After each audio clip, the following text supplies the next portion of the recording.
Check. Check. All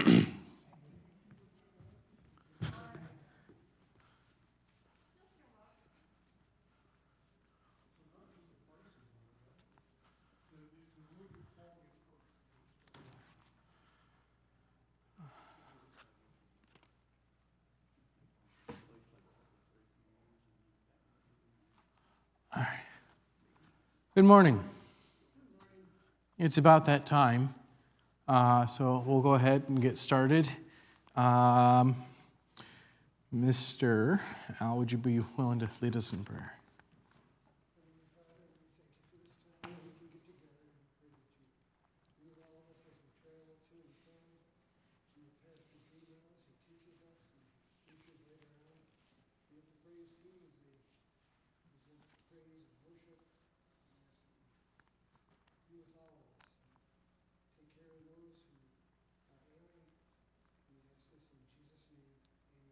Amen.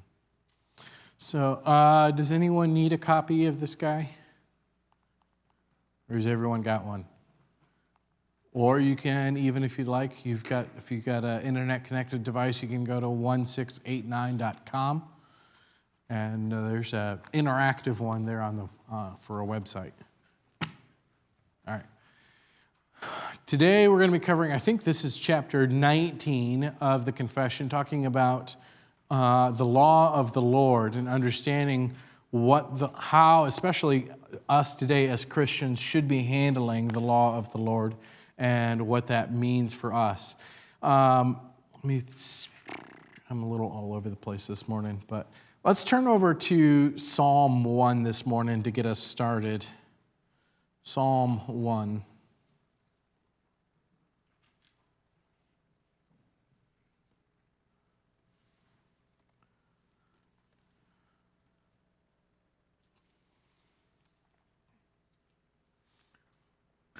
We can just read let's just say the first 3 verses there. And I think this is a good place to get started when we're discussing this topic. Can I have someone read Psalm 1, verses 1 through 3?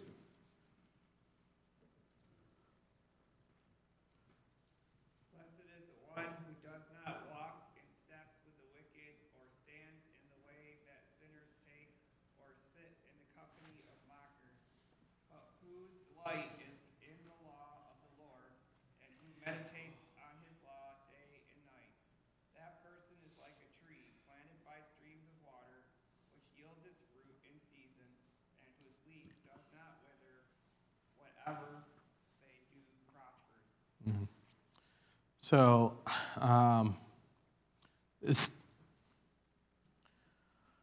I kind of want to point out some of the irony of this, because who takes joy in reading the laws of the state? Right? Yeah, of the state or of this country, right? Very few people. Very few people find it a joyful reason to go read about all of the laws concerning, let's say, like identity theft or even city ordinances and all this other stuff. And if we did read it, I doubt that it would bring us joy. Yeah. Yeah. Yeah. They were reading those books all the time. Oh, I wouldn't be surprised. Yeah. Now, there are times, though, when the law is beneficial for us to know it, kind of like what George was talking about with individuals that might be convicted, perhaps even wrongly convicted. They're trying to figure out, how did I end up here? What's a good way to get out? And there's certain reasons why. For example, in our Bill of Rights, there's limits to the authority, right? Like for example, if you get arrested and found out that the evidence that's being used to hold you was found without a warrant, then that evidence can't be used in the court of law. Yeah, that's in the civilian law codes. Right. The Code of Military Justice, if you're in the military, you're guilty and you have to prove Oh. So it's the other way around. Oh. Interesting. They're not playing.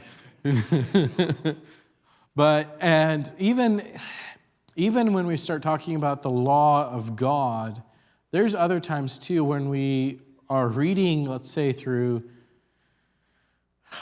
Numbers, Deuteronomy, where it's like, oh my goodness, let's get on with it. Come on, or even it's like, this is an odd law to be reading, or it's hard to make sense of, thou shalt not boil a goat in its mother's milk.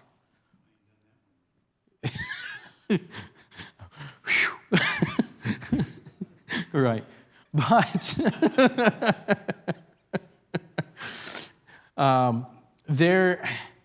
when it comes concerning to the law that God has given us, we understand it as a law that is for our benefit, it is for our good, and if we observe the law and are obedient to it, although no one is perfect to the obedience of the law, of course, but if we are obedient to the law, then we are able to walk in a way that pleases the Lord.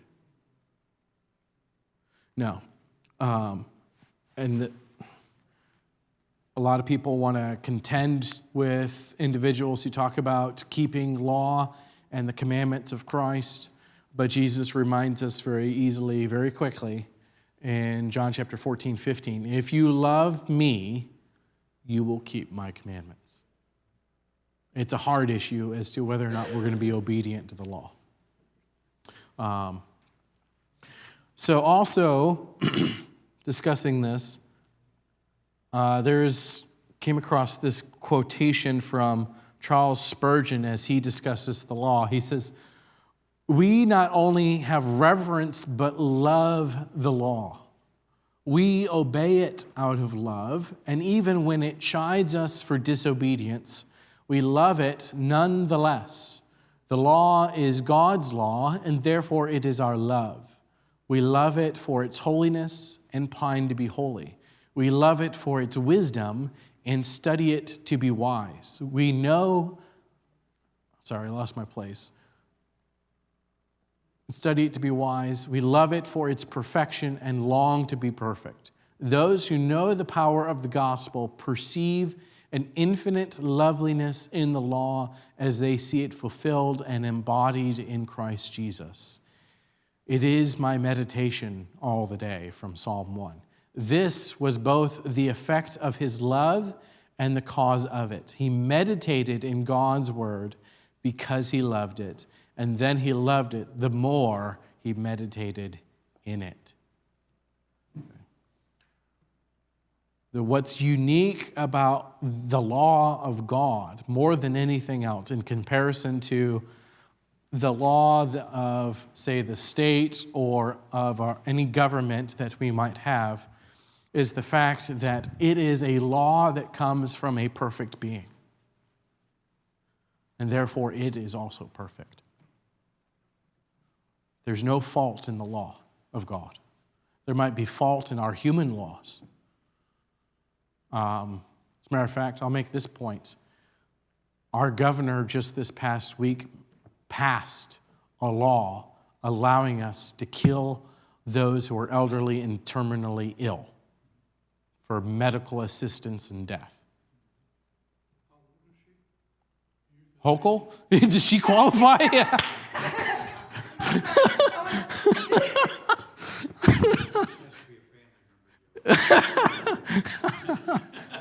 Right?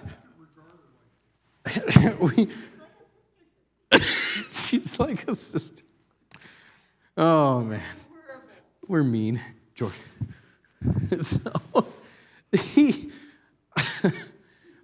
So it's a simple illustration, though, that even human law has its faults, but the Lord's law does not. Okay. Only the Lord's law edifies, and that's what makes it unique for us. I'm sorry, say again? Correct. The law cannot save you.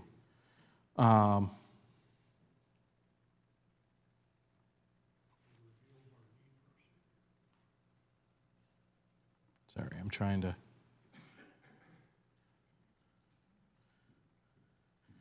Well, actually, it's so that medical assistance in death was passed to New York, but it's already been in place in California for some time now. So just 2 states? So far as I know, it's only 2 states. Yep. And then, but it's been in Canada for a couple of years now. And I believe in Canada, it is the second largest cause of death in Canada. It's been available in, I want to say, Norway or Sweden for a while, and it's like the #1 cause of death. Right behind either, I think maybe only behind abortion. I don't mean this as a joke at all. You think about the implications of that beyond the obvious to us. That if, what impact does that have on Canadian retirement properties? If they don't have, if they keep killing off the old ones, there's not going to be anybody moving into the retirement properties. I don't know. I mean, money talks. Usually, if people don't care about morality, you think they care about money. Yeah. Oh, I think it is a money thing. I'll say that because what happened first was state subsidized health insurance, and all of a sudden you have these terminally ill people and everyone's advocating for, well, why don't we assist them in death so they can have a quote unquote honorable death?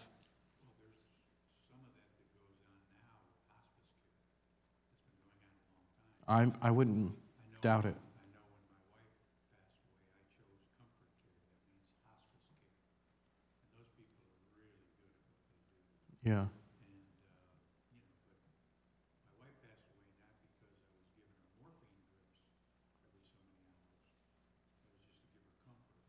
She died because she had kidney failure. Right. And There's a difference kind of a between. gray area there, I think, I'm not sure because the doctor explained it to me one time and so on and so forth. But it's the way I prefer to go. Yeah.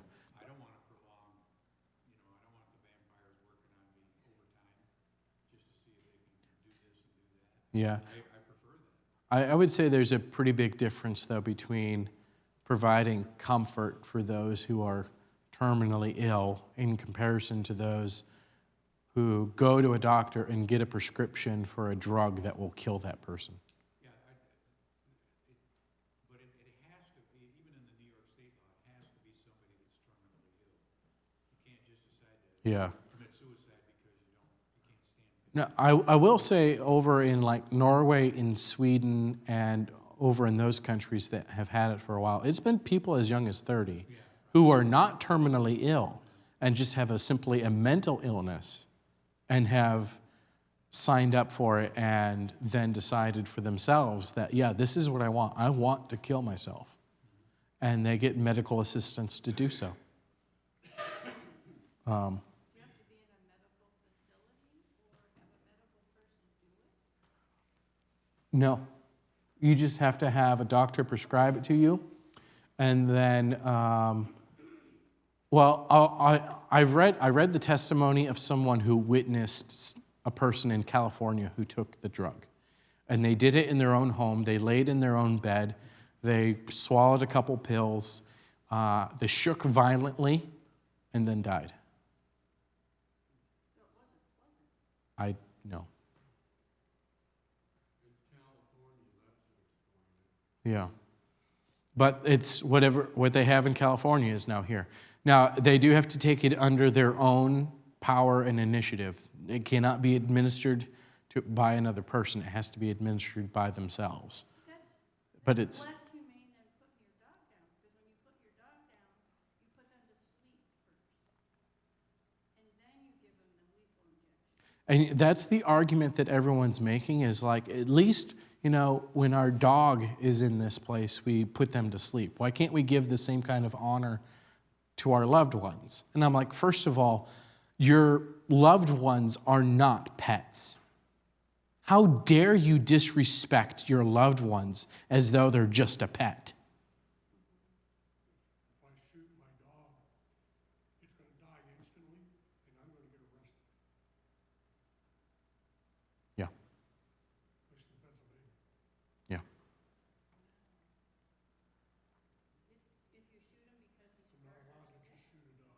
Yeah. In New York, you can't even declaw a cat. But you can help your loved ones kill themselves. You can kill your babies. Yeah, you can get an abortion, but you can't declaw a cat. Call what's good bad and what's bad good. Yeah, that's where we are. All right, sorry, we'll get on topic. We were having such a wonderful Oh, I can keep going. Yeah.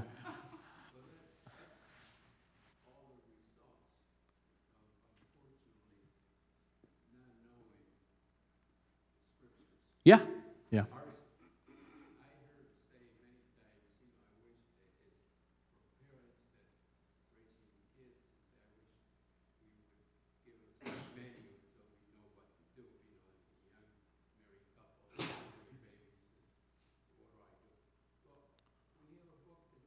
Yeah, pick up and read.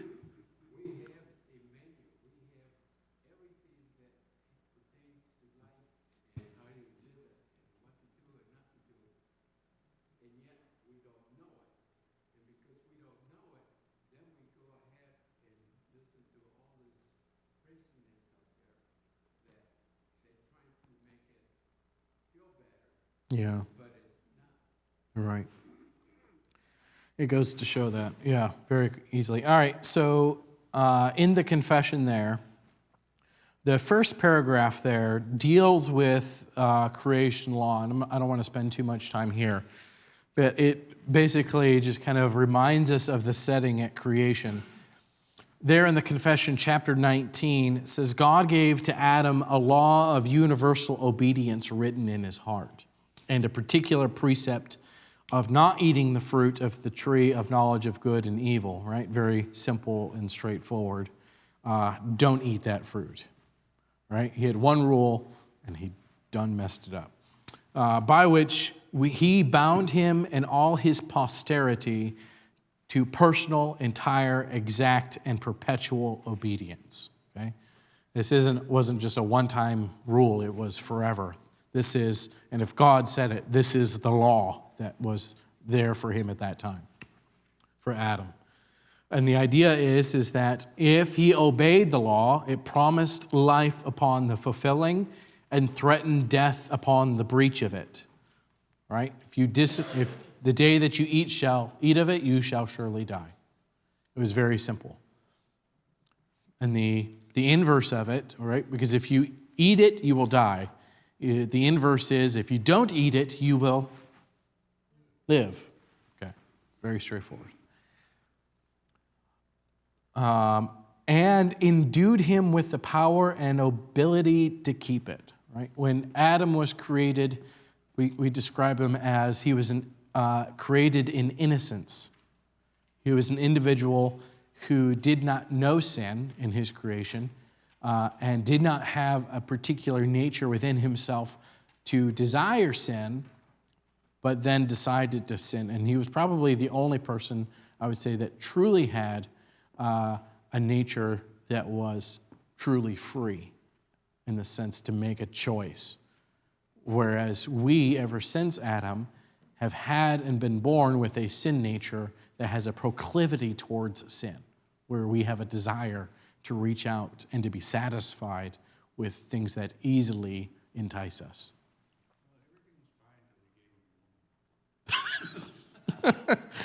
He was pretty happy when he got that woman. Okay. He blamed it on the Yeah, he did blame it on the woman. But everything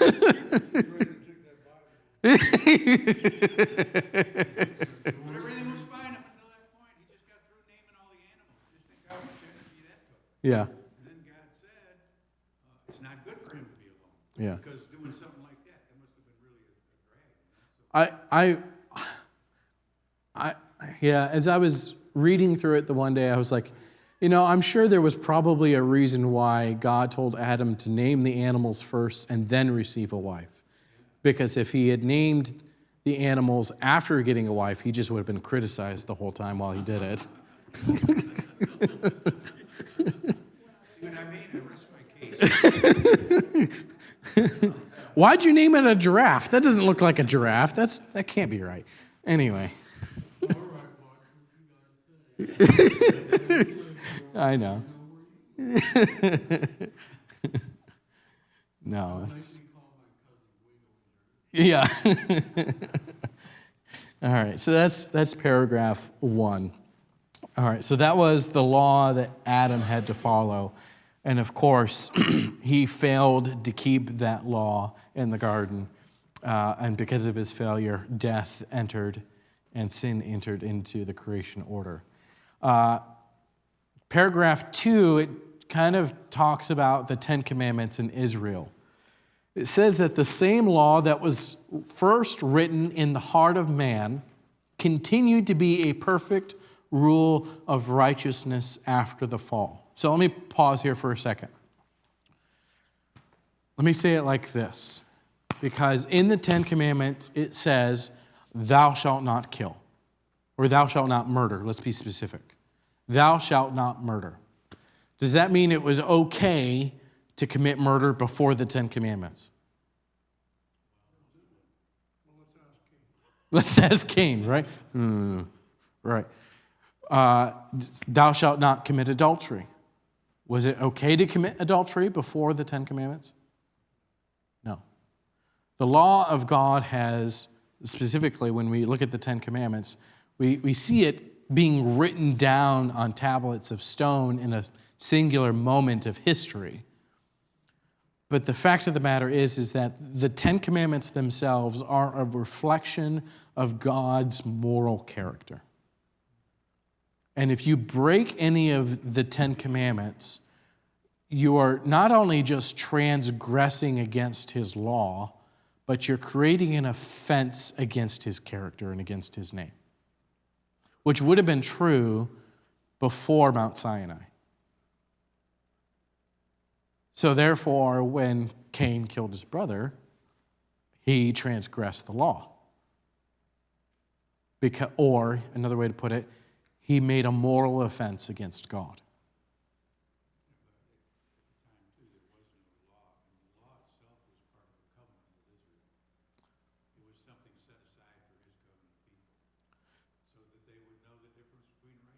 Right. Right. But it was always true. Other nations didn't have that. They may have had it internally, like Romans talks about that. Yeah. Those that keep the law not knowing the law are a law unto themselves. Right. So, but like again, like it said there, that every human being that's born has a universal concept of God in their hearts, and that's true if you study anthropology. Yeah. Everyone has an understanding that at some point this action is wrong. Now, they're certainly not going to be able to come to a perfect understanding of the law by their own reasoning, but there is an understanding that there is a difference between right and wrong. God punished Cain. Yeah. And so, God being just, he would not have punished Cain if there wasn't a rule about murder. Right. So, it's not mentioned, I don't believe, in the first few chapters of Genesis, anything about killing. There must have been a rule. Yeah. Or else Cain wouldn't have been punished. It would have been unjust. Yeah. I think one of the important things to understand, too, as we read through Genesis, I would advocate for reading Genesis with the law in mind, with the Ten Commandments in mind. And the reason why I say that is because when Moses wrote Genesis, Exodus, Leviticus, Numbers, and Deuteronomy, he wrote it for the people of Israel. And in their life experience, they would have experienced the Ten Commandments being given at Mount Sinai first, right? The 10 plagues and the Exodus and the passing through the Red Sea and then the reception of the law. And then they would have received from Moses the book of Genesis. So they would have had all of that life experience, and it's probably intended to be that they have that knowledge and life experience in order to understand what's happening in the book of Genesis. Okay. Well, it is part of the Torah, and the Torah is the book of the law. Yeah, I agree. As George mentioned, Romans chapter 2, verses 14 and 15, for when Gentiles who do not have the law do instinctively the things of the law, these not having the law are a law to themselves, in that they show the work of the law written in their hearts, their conscience bearing witness, and their thoughts alternately accusing or else defending them. So there is an understanding within man that there is a right and a wrong.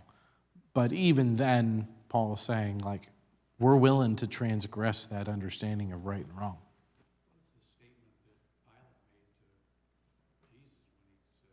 What is truth?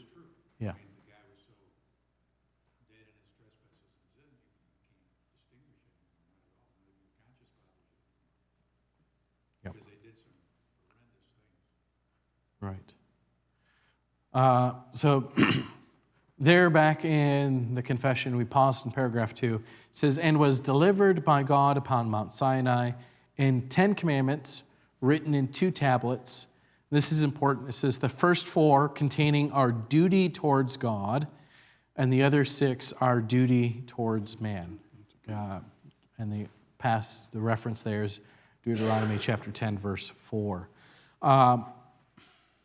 I was really tempted to, well, let's do it. Can we remember the 10 commandments? Can anyone recite them?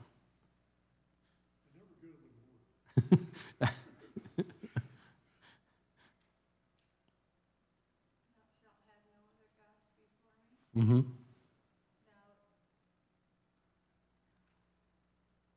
shalt not take the name of the Lord thy God in vain. Yep. That's 3. That's number 3. Yeah. Thou shalt not create any graven image. Yep, that's 2. Now we're up to 3. Thou shalt keep the Sabbath, obey your parents. Thou shalt not commit adultery. That's number 6. Yep. Steal, lie, murder, bear false witness. Close. Covet. Yeah, there we go. So we're there.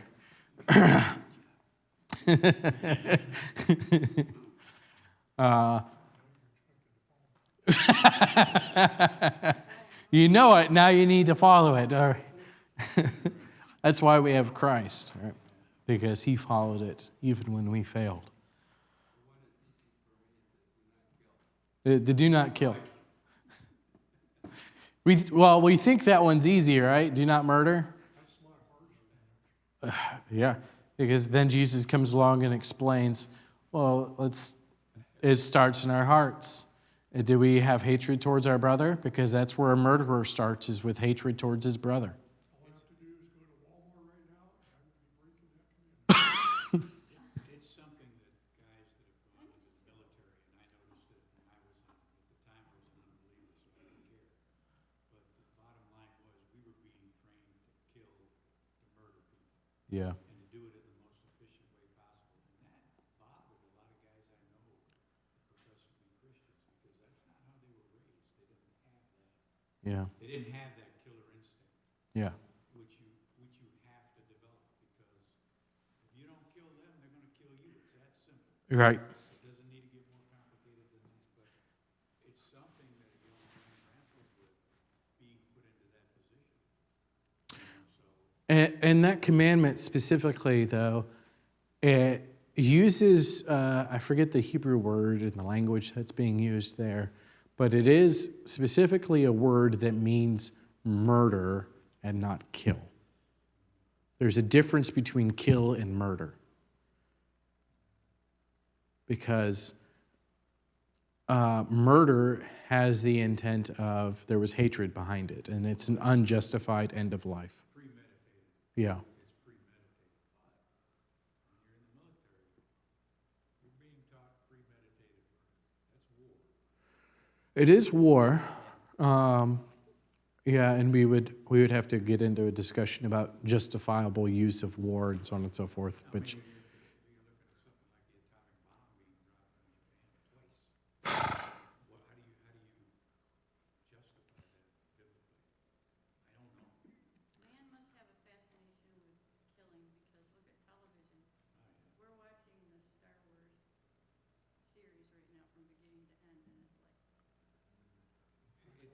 so commonplace that it becomes numbing. Yeah. It doesn't even bother you anymore. Well, it's all desensitizing. Yeah, it's Kids, they grow up with that. yeah. Although it is one thing though to see it on a TV screen versus seeing it in real life, and I think there's a leap that has to be made there. Now, to talk about a justified use of war, it ultimately comes down to we're using lethal force because if we don't, they'll use lethal force against us. Yeah. And that was the primary thing, I think. Was it Eisenhower? No, it wasn't. It was Roosevelt that was president at the time, right? World War II. Truman. Yeah. That was the primary reason why the atomic bomb was used, is because they knew that the campaign in the Pacific would just drag on and continue. The European theater was done. But it's difficult because even in the Bible, we have a lot of instances, particularly the conquest of the Israelites to eliminate those people. Yeah. Not to make friends with them, get rid of them. Yeah. All of them. All of them. Yep. Yeah. And God has justified reasons for doing it. Yep. All right. Paragraph 3.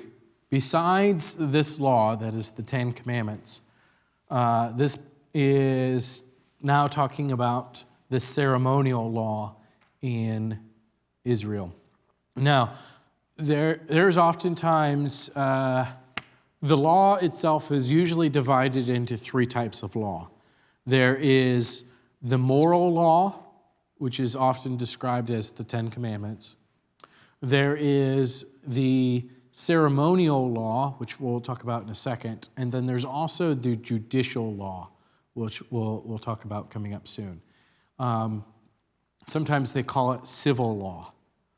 I would also like to make, and let's say this, I'm still personally working through some of the divisions of the law, because when it comes to,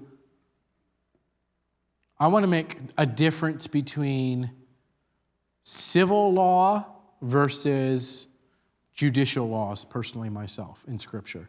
Because there are civil laws in Scripture that talk about when you need to divide the inheritance, this is how you're to do it. Okay? So it's talking about how does this society conduct itself in certain ways and things like that. Or even just quite simply, it was stated within the law, this area is going to be for the tribe of Judah, or this area is going to be for the tribe of Benjamin. That's a civil law.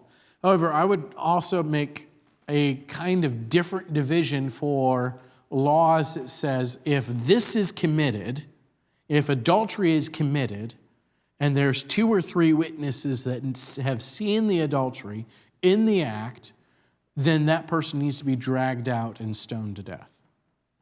Both adulterers. Okay? Now, of course, that sounds really harsh right now, and most people would say that that kind of judicial law is passed away. I personally am taking some time to re-examine that kind of statement, because God said, "Thou shalt not commit adultery." And God has also said, when adultery is found, this is what's to be done with it. So it's still a reflection, I think, in my mind, of God's morality. We understand that this is sinful. This is how much God hates that particular kind of sin.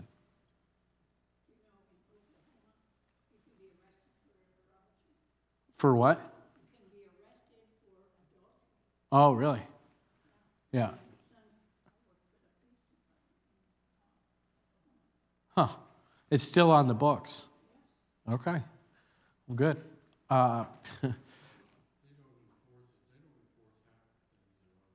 Yeah, a lot of there used to be a lot of laws, like you're saying in Oklahoma, you would be arrested for adultery. Not because it's flat, and there's no reason for me to move to Oklahoma. It sounds like it's all just corn and what is it, the Sooners? Is that what the Sooner State? I don't know. Yeah. So the that used to be the case where those kinds of laws were on the books for the states, and they're not anymore. And it people call that, I'll say it like this, unbelieving people call that freedom.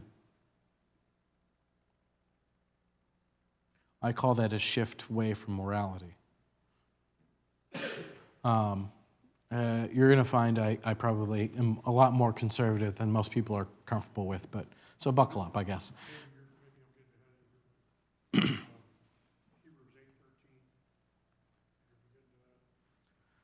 8:13. The New Testament establishes a new covenant through Yeah. Christ, replacing the old ceremonial laws, including dietary laws. Yeah, yeah. You know, I had a debate with a Christian brother recently about whether you should eat pork or not. He's of the belief that, well, you maintain that law. He says that our interpretation, the references to that in the New Testament are not correct interpretations. You know, it was an interesting debate. Yeah. So, yeah, that would fall under ceremonial law. And I would argue that the ceremonial law has been fulfilled. Now, and really ultimately, the full purpose of the ceremonial law was another way to help make Israel be distinct apart from the other nations, right? Like eating pork, okay? It makes them stand out. You go out and you have a meal with these people, and they're not eating a pig. Pig's delicious if it's done right. Okay, people love bacon. Just don't cook it too much. It's got to be. Don't make it crispy. Just all right. I told you after debating that with my brother, I really wanted some barbecue spare ribs after. Just to spite him. No, not to spite him. I wouldn't do it in front of him. But I really wanted some. Yeah. So these are typical ordinances and they're also part of this law, the ceremonial laws. I would classify the sacrificial laws as well. These have all been fulfilled, and we'll get to that. Here it says, besides this law, and so paragraph 3, commonly called moral, God was also pleased to give the people of Israel ceremonial laws containing several typical ordinances, partly of worship, prefiguring Christ, his graces, actions, sufferings, and benefits, okay? So, in other words, like in Hebrews chapter 10, verse 1, he explains, for the law, since it has only a shadow of the good things to come, and not the very form of things, can be, by the same sacrifices which they offer continually year by year, make perfect those who draw near, okay? So these ceremonial laws and the sacrifices of the Old Testament did not have the power, okay, that the sacrifice of Christ has. Christ was an all-sufficient, full atonement, once and for all sacrifice, one and done. Therefore, these sacrifices that are described in Leviticus and in the Old Testament and are practiced in the temple prefigured and helped us to understand the coming sacrifice, the one that would be all and end all sacrifice, Jesus himself. A good example of people that live this would be your Hasidic Jews or your religious Jews. Yeah. The guys who walk around dressed like the Amish, with the girls and all that. Yeah. You know, they're still pushing for the rebuilding of the temple and all this other stuff, which is one reason I don't believe it's going to be rebuilt. Yeah. For. Right. So, but they do all that stuff. And then on top of that, they practice the Talmud, which is all the ordinances that they created to improve upon what they couldn't do to begin with anyway. Oh, yeah, as though 613 commandments weren't enough. Right. So, and I think even on Yom Kippur, I heard once that the most devout Jews, I'll call them that, will take a chicken and kill the chicken and then whirl it around their head or something on Yom Kippur or something like that, because that's the only way they can practice anything close to animal sacrifice these days.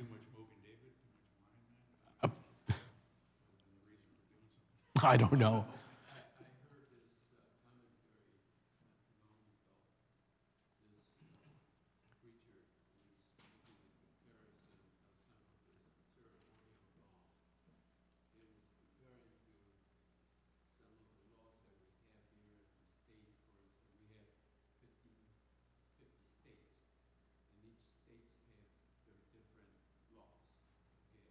Mm-hmm. Right.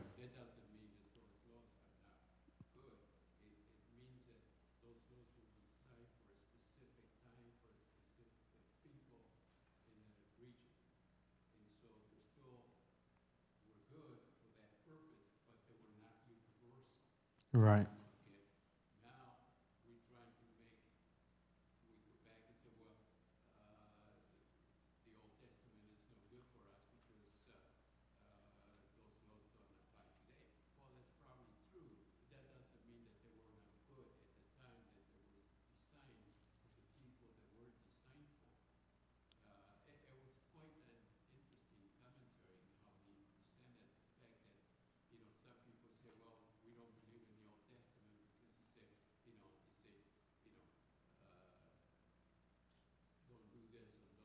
Yeah.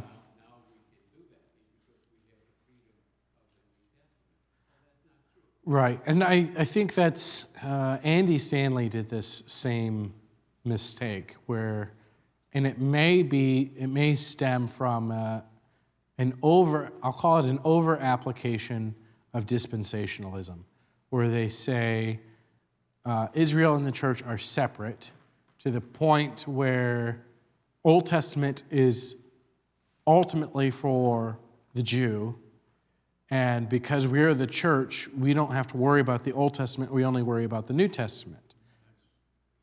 I don't believe that as a believer, and this is me personally, that you can get a good understanding of the New Testament if you don't know. Right, exactly. Because Jesus refers to it so much. Right. So We're does like, the Apostle Paul. They just refer to it all the time. yeah, where did they preach from? They preach out of the Old Testament. That's right. Uh, Isn't that all part of the thing called replacement theology now? that's almost on the opposite side, where the church replaces Israel, is replacement theology. The church was God's plan all along. Yeah. It's not replacing anything. It's an extension of that. And all Israel, it tells us in Romans, will be saved. Now, you read that, and that's really mind-boggling. And it says, because for your sakes, they're your enemies for your sakes, but because of the elect, Yeah. they're under the promises of the fathers. Yeah. And the promises of God cannot be, Are irrevocable. they're irrevocable. Yeah. No, Paul does make the point, though, that not all Israel is Israel. That's right. Yeah. So I think there is going to be a difference between the Israel. I think there are just simply some Israelites who will never see the benefits of the covenant because they're not believers. Well, yeah, I believe that. So, All believers have liberty in reading the scriptures and communing with God because Yeah. it's all about relationship. And we're going to have differences. I mean, that's obvious after 2,000 years. yeah. All right. Moving on. Suffering and benefits. So the ceremonial law is intended to give us illustrations of Christ's work, partly holding forth diverse instructions of moral duties, all which ceremonial laws, being appointed only to the time of Reformation, are by Jesus Christ, the true Messiah and only lawgiver, who was furnished with power from the Father for that end, abrogated and taken away. Okay. In other words, these ceremonial laws, since they pointed to Christ has now come, they have been fulfilled and they are no longer necessary. Okay? There's no longer any reason for us to practice Yom Kippur and send the scapegoat into the wilderness. Okay? Because we have Christ. Christ is greater than the scapegoat. The scapegoat was intended for us to understand Christ's work and to look forward to that. That was the point. Paragraph 4, we're moving right along here because we've got almost 10 minutes. And to them he also gave sundry judicial laws which expired together with the state of that people. And this is the point I would perhaps have a little bit of disagreement with this, because I would want to separate the difference, like I said, between civil law and judicial law. Or maybe I'll say it like this: civil law and punitive laws. Criminal law, yeah. Because if a man is found guilty of murder, God says, even back in Genesis chapter 6, as soon as Noah gets off the ark, any man who takes the life of a man, his life shall also be required of him. Okay? So that's a punitive law for someone who transgresses against the law, to understand that if someone commits this sin, this is what's required of him. And it's even repeated over in Romans chapter 13. That the government is established to be a terror for the wicked. They do not, the phrase that's used there, they do not bear the sword in vain. And the understanding is they're supposed to use the sword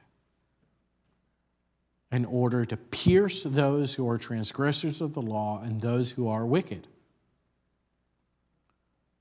That's how people en masse are kept in line, by fear. It's not the most loving tactic, but this is from a government. The government is not meant to be benevolent. People are meant to be benevolent. Okay? The king is benevolent. Christ is benevolent. Okay? The sword is an object. All right.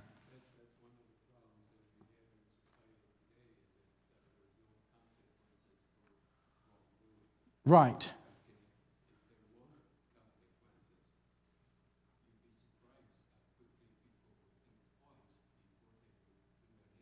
I know. It's like fishing. The police go fishing. It's just a catch and release. They just the other last two or 3 weeks ago, December 7th, there was a robbery that happened at the 7-Eleven down on 2nd Street. Okay, and it was 2 ladies. They passed a note over the counter, and it was technically, I guess, a burglary because I don't think there was any weapons involved. But they passed a note over the counter saying, give us all the money in the drawer, all the money you got, and give it to me now, and I'm going to make out like a bandit. And they tried to, and they eventually got caught by the police and then brought and arraigned in the jail and then released, pending further arraignment. Yeah. Case in point, yeah. It's catch and release with these people. It doesn't make a difference. They're not held in jail waiting their trial. They used to have an article when I used to read Guns and Ammo years ago. Yeah. It was stupid criminal of the month, and you wouldn't believe it. Well, nowadays too, it's like someone breaks and enters into a home and then trips and falls in the home that they've broken into, and they get caught by the homeowner and the police, and the person who is entered into the home is arrested, taken to jail, and then he sues the homeowner for the fact that he tripped and fell and broke his foot in the guy's home. It's like, that's not how this works. Like, Yeah, they have. California, they passed a law that anytime you place glass next to a door handle or window that has access, it has to be break-proof or whatever, because people have been sued, by robbers cutting themselves, breaking the glass. Oh, So gosh. any glass that you replace has to be shatterproof. All right. I believe you, and I'm just disappointed. Can you shoot someone that comes into your house? You gotta make sure he's in the house. Yeah, and it depends. It differs between states. So I think in New York, it's okay. Absolutely, yeah. You could shoot them again once they're down. Yeah, But Pennsylvania or New York, I'm not entirely sure. it's kind of iffy. Yeah, what they call it, castle law, which is like your domicile is your castle. Do we? Okay. Scripture has it too, but it has to be at night. You can protect your home, you can protect your property, that's the law. Well, you have to be careful he doesn't cut himself while you're shooting him. Just be a good shot. I know down in Florida that there was a deputy during a press conference, and he's like, if someone breaks and enters into your home, please shoot them. It's less paperwork for us. Just shoot the guy. We'll thank you. It's a lot easier for us if you just shoot him. Paige and I took, we took lessons with our pistol. Yeah. Our teacher said, shoot to kill, don't shoot to injure. Yeah. Now, I will say this, that I've been through a couple of those classes myself. If you get into that situation and that happens, yes, do that. However, when you're on the witness stand, don't say, I shot to kill that person. Because then the lawyer who's cross-examining you is going to say, so you had intentions to kill that man? And which is going to sway the jury to then convict you of murder. You're right. But, so when the individual asks you, did you shoot to kill? The answer needs to be, no, I stopped a threat against my life. I feared that my life was in danger. Yes. That's the best thing to say. Yep. If somebody breaks into your home, you take it for granted your life is in danger. You don't have to think about it. You don't have to think about any of that stuff. Right. That's just the way it is. I- You're protecting your home. We have castle laws in this state. It's that simple. I would certainly hope in Chautauqua County people would know better. Well, Chautauqua County is, Walter Winchell said years ago, you remember him? He said, if you want to get away with murder, come to Chautauqua County. I don't know where he got that from. When was the last time we dredged the lake? There's proof positive of that because we haven't had a district attorney that's convicted anybody in 50 years. Oh, wow. All right. Paragraph 5. All right, so paragraph 4 was the sundry judicial laws. They explain they have expired. A couple of examples that one commentator put out, for example, like Deuteronomy 25:4. I would agree this has been fulfilled, right? You shall not muzzle the ox while he is threshing. Right. For me, that hasn't been a problem. Right. And this is one I would call more of a civil law myself. When you build a new house, so it's almost like a building code. You shall make a parapet for your roof so that you will not bring blood guilt on your house if anyone falls from it. In other words, make sure there's a railing because their roofs are flat. You can go up there and you can walk on the roof. And it was pretty common to have stairs on the outside of the house to go up on the roof and use that as an additional living space because there really wasn't much rain in the desert. But the requirement is put a railing up because the last thing you need is for someone visiting your house and for them to fall off your roof. So be mindful of that. She was up on the roof. Yeah. which I don't know why you would take a bath there of all places. Yeah, building codes. Those are, and yeah, I would say that's an example of a building code. Now, is it necessary that we still do this today? Well, we don't really use our roof as a living space anymore, so it's not really necessary. You're right. No, different situation, different practice. Now, the heart of this law is to make sure that you love your neighbor as yourself, and be creating a safe environment, which is kind of, I could use this as an argument for this is why we should make sure that we have like handicap entrances on our buildings. Fire escape. Yeah, or fire escapes. You got 3 floors in a building you own, you got to put a fire escape. Yeah. So, building codes. So, yeah, there's building codes in the Old Testament, which creates a precedent for us to follow as well. So I want to be careful of saying that we no longer have to follow that because the principle still needs to be followed. Paragraph 5 in the confession, the moral law does forever bind all, as well justified persons as others, to the obedience thereof. Okay? The moral law is still in effect. Okay? Because the moral law is a reflection of God's holy character. And that not only in regard of the matter contained in it, but also in respect to the authority of God the Creator who gave it, as I just mentioned.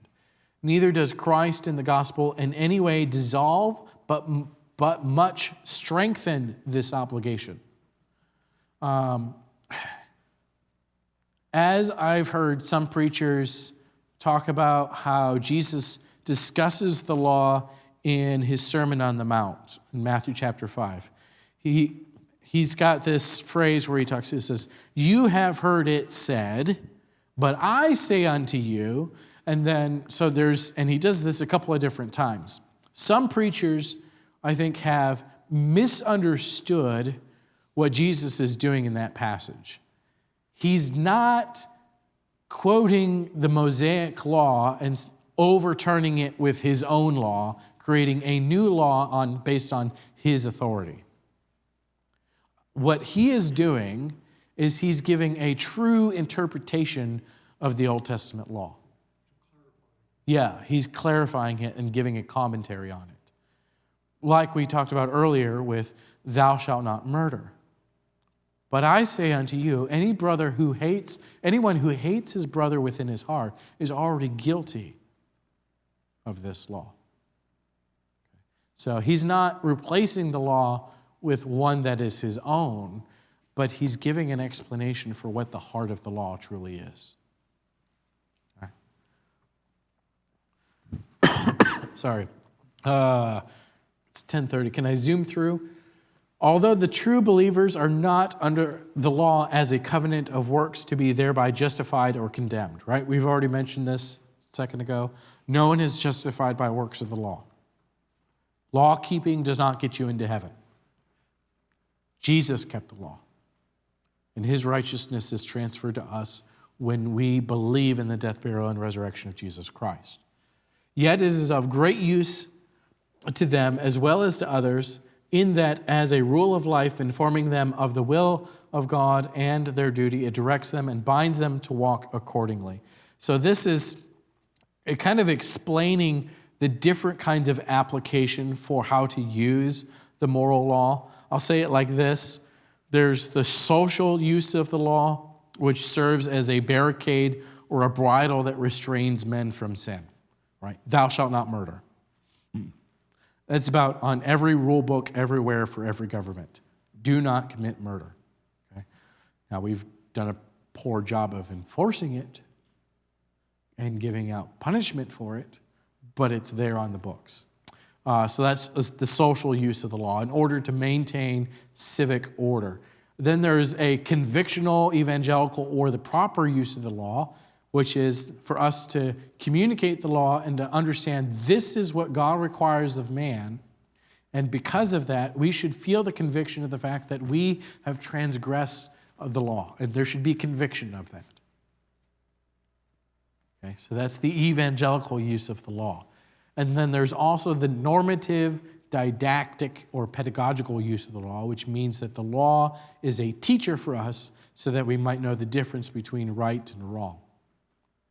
Because, and I'll point it to talking about, like, if someone, again, this goes back to punitive laws or criminal law. If someone steals, Scripture says what the thief is supposed to do in order to make restoration. He's supposed to return what he stole plus another 20%.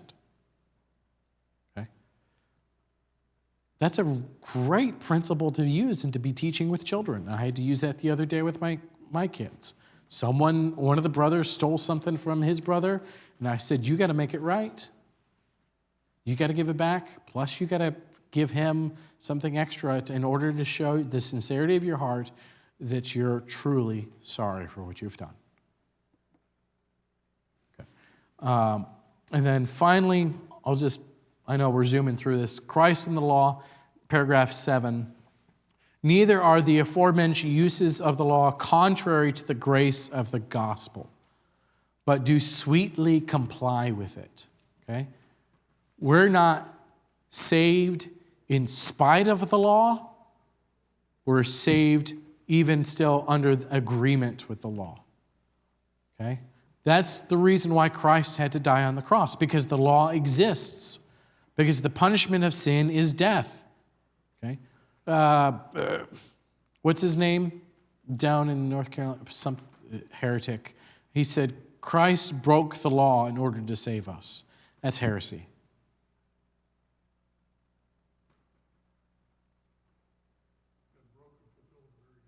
Yeah, he fulfilled the law.